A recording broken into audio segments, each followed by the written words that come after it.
జీవితంలో జరిగే చిన్న చిన్న సమస్యల గురించి ఆలోచిస్తూ బాధపడుతూ కృషించిపోతున్నారా?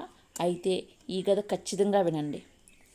ఒక గదిలో 4 కొవ్వొత్తులు వెలుగులు పంచుతూ మంద్రస్వరంలో ఇలా మాట్లాడుకుంటూ ఉన్నాయి. మొదటి కొవ్వొత్తి ఇలా మాట్లాడుతోంది. నేను శాంతిని. ఈ రోజుల్లో నా అవసరం ఎవరికీ లేదు. నేను వెళ్ళిపోతాను అంటూ ఆ కొవ్వొత్తి ఆరిపోయింది. ఇప్పుడు రెండవ కొవ్వొత్తి ఇలా అంటోంది. నేను నమ్మకాన్ని.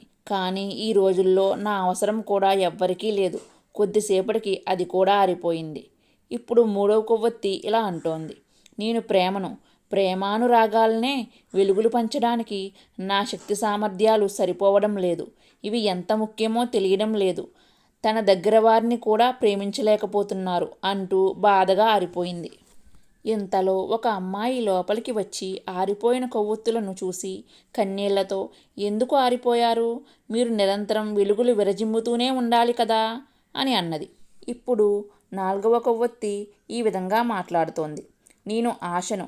నేను మండుతున్నంతకాలం భయం లేదు. నీవు ఆ 3 కొవ్వొత్తులను మళ్ళీ వెలిగించవచ్చు అన్నది.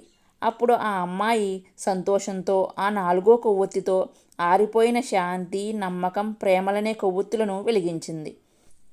ఈ కథ నుండి మనం తెలుసుకోవలసింది ఏంటంటే, మనం ఎప్పుడూ నిరాశతో ఉండకూడదు. ఆశను మీలో చావనీయకండి. అదొక్కటి ఉంటే ఎంత అంధకారం ఉన్నా శాంతి, నమ్మకం, ప్రేమలను మన జీవితాల్లో వెలిగించుకోవచ్చు. చిన్న చిన్న సమస్యలు మీ జీవితాలను దుర్భరం చేస్తున్నాయా? ఈ చిన్న కథ దారి చూపుతుందేమో అని అనుకుంటున్నాను.